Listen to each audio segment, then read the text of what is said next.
Hey man, check this out. I got a new keyboard and I really got a good price for it. Hey man, congrats! That's actually a MIDI controller you got there. Do you have a laptop? I can help you set it up. No? Why'd you ask?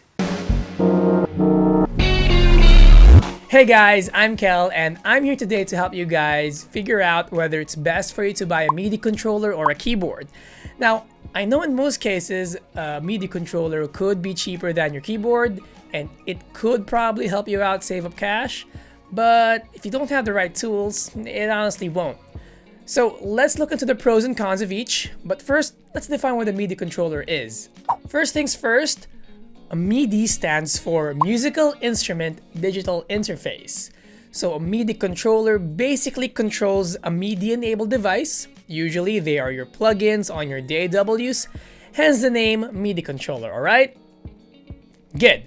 By the way, a little disclaimer guys, a MIDI controller could also be a keyboard. So when I mention keyboards, what I mean to say is it's a standalone instrument. So it could be like your electronic keyboards or your synthesizers, okay? So don't worry, we'll differentiate all of those in another video. So MIDI controller cons. So first off, it's not a standalone instrument. So in short, if you're planning on getting one, you will need an external sound source, which basically means is you need to plug it in on maybe your laptop or your tablet, as long as it supports it, because without it, it won't make any sound. So try to picture this out. A game controller, but without a PlayStation or an Xbox. It won't control anything. So another con for using the MIDI controller is it's not plug and play. Now, you can argue because there are some MIDI controllers wherein you can just plug and play nowadays, but most of the time it's actually not.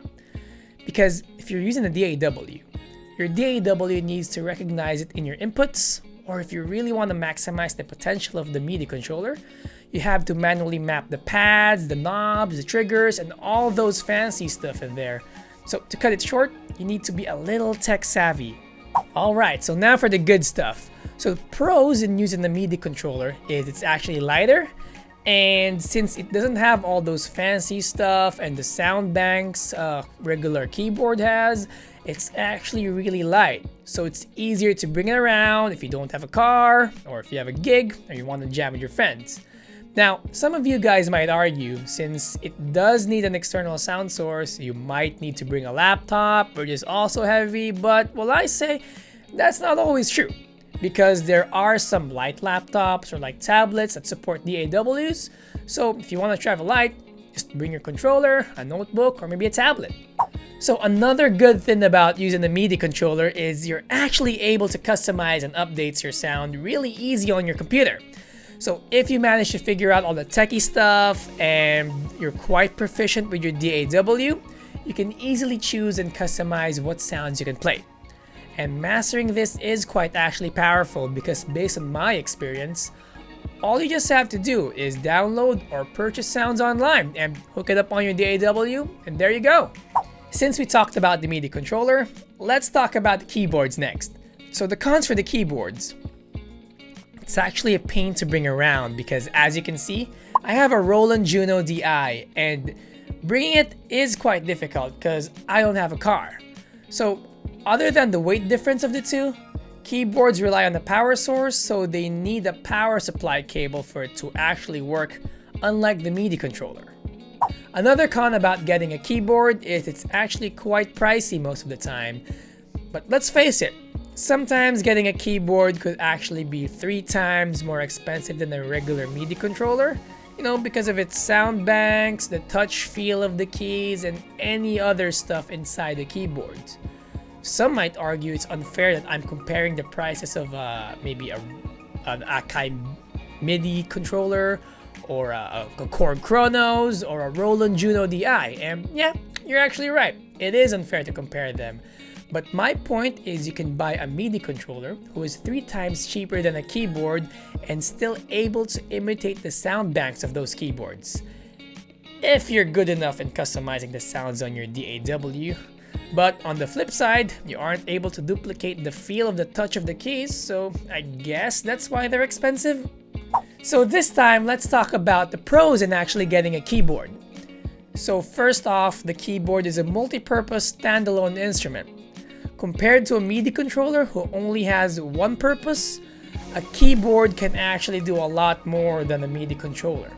For example, if you would look at my Juno DI over here, it has all these ports, so you can plug it in on an amp to make it a standalone instrument, or you can also plug it in because it has a USB MIDI port, so it can act like as a MIDI controller. It also has all these knobs, so you can edit the preset sounds already installed here and actually save them too. And check this awesome thing out.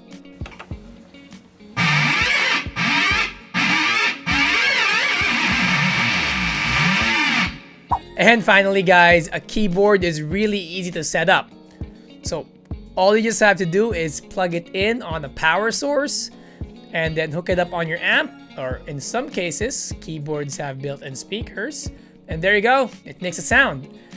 And it really saves up time, especially if you have a gig and it has a low risk of glitching out in the middle of a performance, because you don't need something like a laptop to make it sound. So there you go guys, just a quick recap. If you're a tech-savvy guy and you're planning on getting a keyboard or a MIDI controller, I suggest you get the MIDI controller. But if you're the type of guy who wants everything plug and played, I suggest you get the keyboard. So if you would ask my opinion about it, I'd say I'd go for the keyboard. Because not only is the keyboard a standalone instrument, it could also act as a MIDI controller, because most keyboards nowadays have a USB MIDI port at the back. So you know, it's up to you and how you want to use it. But if you're really on a tight budget, maybe we can review some budget-friendly keyboards in a future video. So there you go guys, the difference between the MIDI controller and the keyboard. So you know, it can help you guys out if you're planning on getting one of those. So if you guys want more videos about something like this, or maybe you want to watch what Ted or what I'm up to, just hit that bell notification and subscribe for more updates for Ted and Cal. So see ya!